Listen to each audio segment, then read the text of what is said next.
Now, what is the role of nurses? How can nurses contribute to fall management? Some of the risk assessment scores have been displayed. For instance, the history of falls, secondary diagnosis, ambulatory aid, IV or heparin lock, um, difficulty or abnormal gait, and the mental status. These are some of the fall risk score criteria. This is another important one which says I am safe. I is for impairment, M is for medication, S is for sedation, A is for admitting diagnosis, F for fall history, and E for environment of care. Now, how can falls be prevented? The first step is to identify vulnerable population, irrespective of age.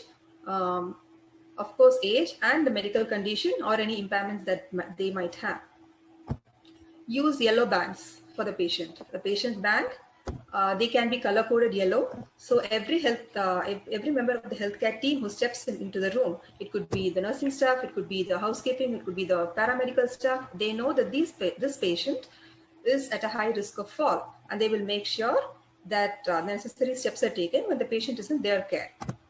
And the patient assessment within the first 2 hours. So as soon as the nursing assessment is made, when the patient is admitted or gets to the ward, within the first 2 hours, these important predisposing conditions can be marked in the beds as part of patient bands, and also instructions to the fellow nursing staff.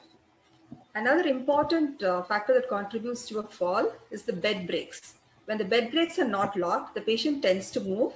And even if he or she is getting help, if the brakes are not locked, then the bed moves, the patient topples, and patient has a high risk of falling. Another point is the maintaining non-slippery floors. Usually, the very, very common location of a fall is the bathroom. When the patient gets to the bathroom, or when the level of the bathroom is at a higher level than the patient's room. So when the patient tries to step on it, there is an imbalance. He is unable to balance. There's nothing to hold on, and the patient falls. And also maintaining non-slippery floors. When there's a spill and it is not attended to, it continues to be there. The patient is unaware. He or she slips on it, and there can be an accident. Now, keep the cot level closer to the ground, especially for patients at a high risk, and instruct and give the patients OOB out of bed instructions. Ask the patient to always use an alarm or a bell to notify the nursing staff that they need help to move to the restroom. Another important point is many patients tend to use normal home shoes or Hawaii chappals, as we call them. So most of them do not have non-skid soles, and they might contribute to a fall. Also, wearing socks, wearing just socks without shoes are also an important factor of loss of balance.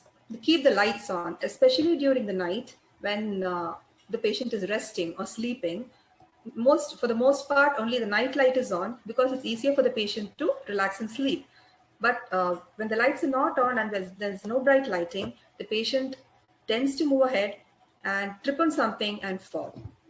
Another important point is to keep the footrest away when the patient gets off the wheelchair. This is a very common occurrence because patients, the staff assisting the patients for a walk or for an investigation and back to the ward, many a times they forget to take the footrest away. The patient tries to get onto the bed, trips off the footrest and has a fall, which might cause a serious head injury or a contusion or even an internal hemorrhage.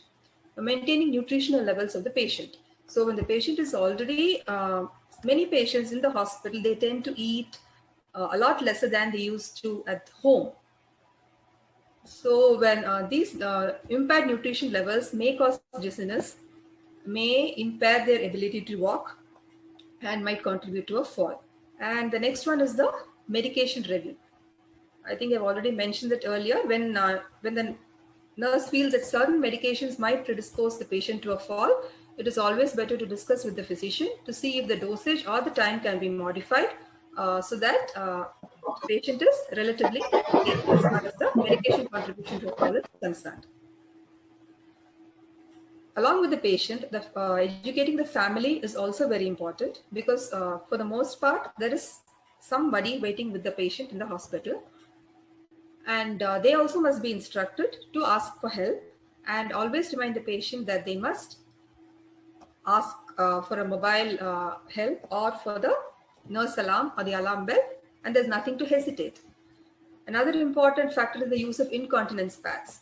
For men and women, they come in different sizes, as we all know. So the usage of incontinence pads would contribute greatly, because just in case the patient gets out of bed or tries to get out without help, and many times the patient are embarrassed about wetting the bed, which then they find it very difficult to face the nurse to say this has happened and they need to be cleaned up. Especially a lot of elderly patients, because they're already feeling bad that they're dependent on someone, they're not independent. They used to be this and that before they retire. So that can be a contributing factor. So they encourage the use of incontinence pads, which would fill the gap before the nurse steps in, or the gap when there's an accident. They teach proper use of mobility aids and make the hospital or the healthcare setting environment familiar.